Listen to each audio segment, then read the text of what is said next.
अदिति जैन जी, मथुरा से। राधे। राधे राधे महाराज जी। गुरु जी, असली सुख किसमें है, मनोकामनाओं को पूर्ण करने में अथवा नहीं?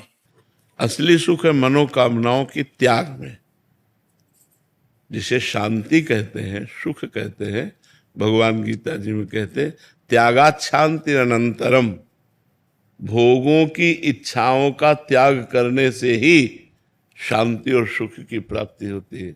और हम लोगों की बुद्धि उल्टा प्रेरणा देती है कि जो भोग की इच्छा हो, अगर भोगने को मिल गया, सुख मिल गया, ऐसी मान्यता होती है। नहीं, त्यागात शांति अनंतरम, जाहि न चाहे कबहु कछु, तुम सन सहज स्नेह, बसहु निरंतर तासुर शोर आवरण के। जिसे कोई चाह नहीं होती, भगवान से उसका सहज में प्रेम हो जाता है, और जिसका भगवान से सहज प्रेम हो जाता है, उसके हृदय में भगवान प्रकाशित हो जाते हैं। जब हृदय में प्रकाशित होते हैं तो जड़ चैतन्य सब में भगवान का दर्शन होता है। तो भगवत प्राप्ति से बढ़कर कोई सुख तो है नहीं। तो शांति और सुख की प्राप्ति कामनाओं के त्याग में है, ना कि कामनाओं के भोग में। ये अच्छी तरह से समझ लो। हमारी बुद्धि हमको उल्टा सिखाती है, ये कुमति है। वो कहती है कि भाई मन ने कहा ये भोग लो, सुख मिलेगा। बस इसी में हम गिरते चले जा रहे हैं। यही गलती हमारे को बार बार इस दुखालय संसार में दुख भोगने के लिए मजबूर कर देती है। इसलिए भगवान का नाम जप करो, और जो इच्छाएं सद हों, धर्म पूर्वक हों, उनको तो भोगो, और जो अधर्म पूर्वक हों उनका त्याग कर दो।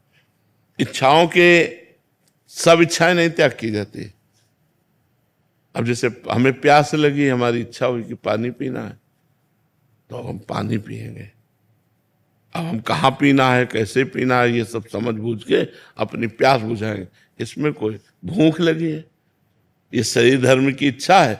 हम देखेंगे कि हम भिक्षावृत्ति के द्वारा पवित्र अन्न लेकर हम अपने उदर का पोषण करेंगे, या धर्म के द्वारा कमाकर गृहस्थ धर्म में हम अपने उदर का पोषण करेंगे।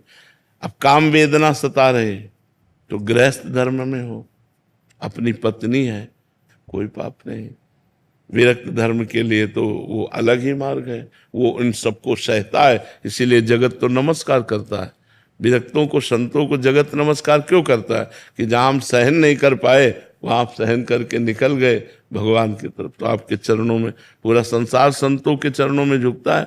तो अब गृहस्थ धर्म में जैसे अपनी पत्नी से पाप नहीं, लेकिन पराई पत्नी की तरफ दृष्टि भी अगर दूषित दी तो पाप दृष्टि हो गई, क्रिया हो जाना, तब तो नरक की मतलब पूरी तैयारी कर ली उसने।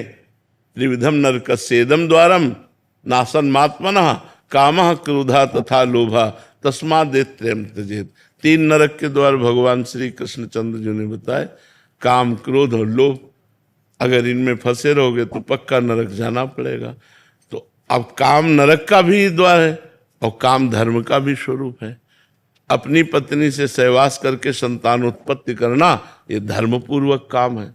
और पराई स्त्री की तरफ कुदृष्टि करना और सहवास करना, ये नरक का द्वार है। लोभ, धर्म पूर्वक कमाए हुए धन से हम अपने परिवार का पोषण कर रहे हैं, और धर्म पूर्वक धन हम कमाएं जिससे हम समाज की भी सेवा कर सकें, कोई पाप नहीं। लेकिन बेईमानी पूर्वक, घूसखोरी, चोरी, अधर्म पूर्वक कमाना धन, ये नरक का द्वार है। काम और क्रोध, क्रोध तभी प्रकट होता है जब कामना में पूर्ति नहीं होती। कामा संजायते क्रोधा।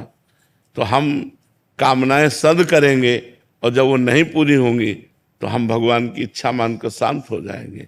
लेकिन असद कामनाओं में ऐसा नहीं होता। जब असद कामनाएं पूरी होती तो पूरी ही होनी चाहिए, और नहीं पूरी होगी तो क्रोध आ जाएगा। तो हमें लगता है कि भगवान का आश्रय लेकर कामनाओं के त्याग में ही सुख है, ना कि कामनाओं के भोग में। ऐसा संत और शास्त्र सम्मत बात है ये। महीप शरण जी, मुंबई से। श्री राधे, श्री हरिवंश। श्री हरिवंश महाराज जी। महाराज जी, क्या आप रोज एक ही दिनचर्या से थकते नहीं हैं? सुबह 1-2 बजे उठो, फिर वही दैनिक दिनचर्या वगैरह, यही बात सभी सहयोगियों पे लागू होती है महाराज जी? थकने की तो बात जाने दो, समय कम पड़ता है। रोज ऐसा लगता है कि आज हमारा भजन कम हुआ, आज हमें और समय मिलता और भजन करता। 24 घंटे में 1 मिनट भी न टीवी है, न ट्रांजिस्टर है, न मोबाइल है, न पेपर है, न किसी व्यक्ति से हंसी मजाक है, किसी से किसी भी तरह का कोई संपर्क भी नहीं। बस इतना ही संपर्क है जो एकांतिक में आप लोगों से प्रश्न उत्तर कर लेते हैं। शेष एकांत जो भगवान के चिंतन मनन की धारा है, बस उसे उबने की तो बात तब होती है जो मन के प्रतिकूल कार्य किया जाए, तब उबने की बात होती है। अब मन राजी हो गया भजन में तो उसको तो और समय मिले, अधिक से अधिक समय मिले, रात में जग कर के भजन।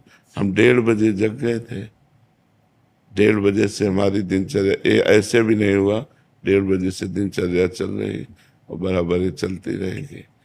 तो थकने का तो नाम नहीं, अंदर और जलन है कि अभी जो भजन होना चाहिए, जितना होना चाहिए उतना नहीं हो पा रहा हमसे, हमें और भजन करना है।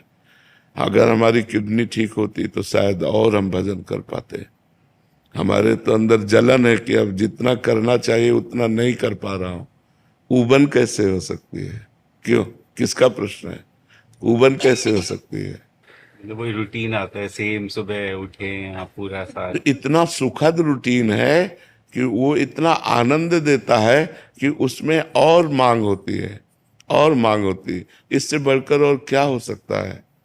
सोचो, उबन तो तब हो जब संसारिकता हो। हमारे प्रभु नवम नवम, हमारे प्रभु की बात नवम नवम, हमारे प्रभु का नाम नवम नवम, हमारे प्रभु की लीला नवम नवम, हमारे प्रभु की साधना का आनंद नवम नवम।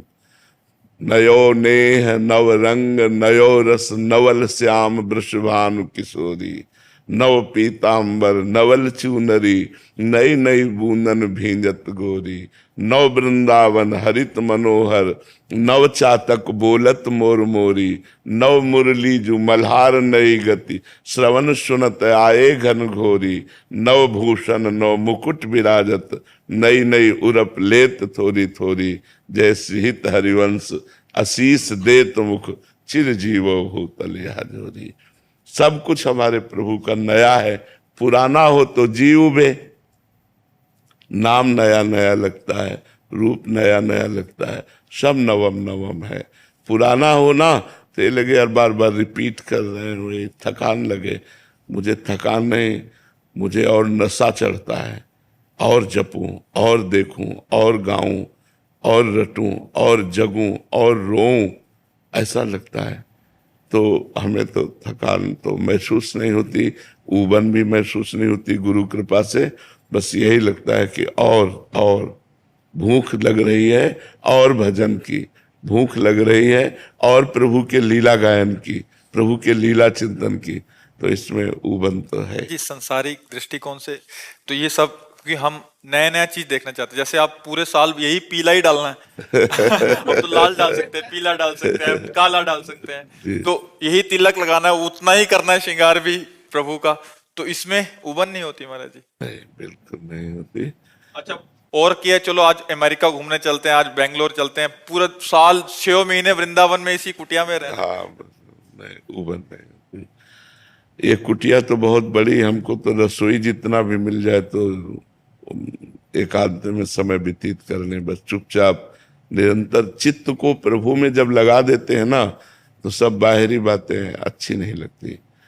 तो अब वो चीज जो बचपन से मिटाने में लगे थे, गुरु कृपा से वो चीज मिट गई है, तो अब ये सब कुछ अच्छा नहीं लगता। महाराज जी, कल हम एक पद पढ़ रहे थे, आपकी यही स्थिति का वर्णन भोरी सखी जी लिख रही हैं। ऐसो दुख दीजे हिय माही, बिनु पद कंज छटा दृग देखें, को सुहावे नाही। नाम रटें दृग ढारें आंसू, छिन छिन अति अकुलाहें, काहू सो मिलिवो न सुहावे, बातन सो घबराहें। बस्ती छोड़ी एकांत बैठी वो, जग सब शून्य दिखाही, होरी ऐसे दुख बिनु प्यारी, जीवन जन्म बिल्कुल महापुरुषों की महाराज जी ऐसी स्थिति हो जाती है। बहुत सारे पद, बहुत सारे ऐसे विरह कि किसी कुछ अच्छा ना लगे, मतलब ये संसार अच्छा ना लगे, कहीं बस कोने में बैठ के रोती रहूं बस समझ में आ रहा है आपको? और महाराज जी एक इनका प्रश्न है कि महाराज जी इतनी आपको साधना कर